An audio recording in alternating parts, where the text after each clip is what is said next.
Comment gérer son stress lors d'une prise de parole en public?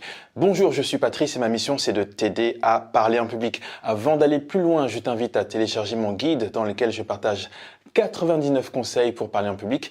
Jette un œil sous cette vidéo dans la description pour accéder à ce guide. Dans cette vidéo, je vais partager avec toi 4 conseils pour gérer ton stress lors d'une prise de parole en public. Le premier conseil que je te donne, c'est accueillir le stress. Non pas lutter contre le stress, bien accueillir le stress. Bien souvent, on présente le stress comme l'ennemi à abattre, l'ennemi à combattre. Là, l'idée, c'est au contraire de le laisser venir à soi, le laisser exister. Imagine, quelqu'un est en train de toquer à ta porte. De deux choses l'une, soit tu n'ouvres pas, tu restes cloîtré chez toi en te disant « mais qu'est-ce que c'est ce truc? J'ai peur, je n'ouvre pas ». La deuxième solution, c'est tu ouvres la porte. Et là, tu t'aperçois que la personne qui entre, elle est là en amie, elle vient pour t'aider. Le deuxième conseil que je te donne, c'est comprendre le stress. Donc là, tu as ouvert la porte, tu as laissé entrer le stress, mais il s'agit de comprendre pourquoi il vient te voir. Il vient pas là juste comme ça par hasard. Non, le stress, c'est un phénomène normal, c'est un phénomène naturel qui se produit lorsque tu es dans une situation inhabituelle, dangereuse, risquée, et il est là pour faire en sorte que tu puisses réagir de manière adéquate face à un danger potentiel, soit face à une situation où tu risques éventuellement quelque chose. Tu dois donc voir le stress comme un ami qui te veut du bien, comme quelqu'un qui est là pour t'aider à mieux performer. Le troisième conseil que je te donne, c'est familiarise-toi avec le stress.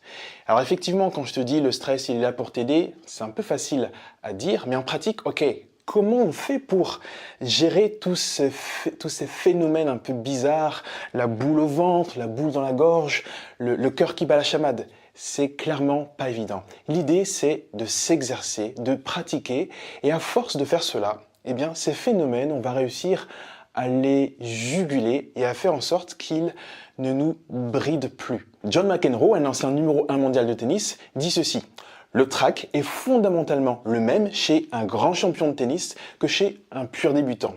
La seule différence entre les deux, c'est que le grand champion, à force de pratique, d'exercice, d'entraînement, eh bien, il a appris à maîtriser ce trac. Le quatrième conseil que je te donne, c'est oublie cette notion de bon stress et de mauvais stress.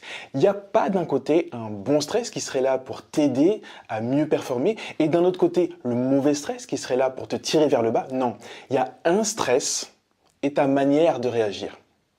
Donc de deux choses l'une, soit tu décides que le stress, il est là pour t'aider et tu t'en sers et tu t'appuies dessus pour bien performer, soit tu te dis que c'est quelque chose de négatif qui t'embête et qui te freine, et là, tu vas avoir du mal à t'en départir, à gérer ce stress et à bien performer. Voilà donc les 4 conseils que j'avais envie de partager avec toi. Je récapitule: accueillir le stress comme un ami, comprendre le stress, pourquoi il est là, quel est son rôle, se familiariser, s'entraîner, et enfin, oublier cette notion de bon et de mauvais stress. Voilà ce que j'avais envie de partager avec toi aujourd'hui au sujet de la gestion du stress lors d'une prise de parole en public. N'hésite pas à liker, à commenter, à partager. Tu peux également t'abonner à cette chaîne pour ne pas rater mes prochaines vidéos. En complément, je te rappelle que tu peux librement télécharger mon guide dans lequel je partage 99 conseils pour parler en public. Sur ce, je te dis merci de m'avoir écouté et je te dis à bientôt dans une prochaine vidéo. Ciao, ciao!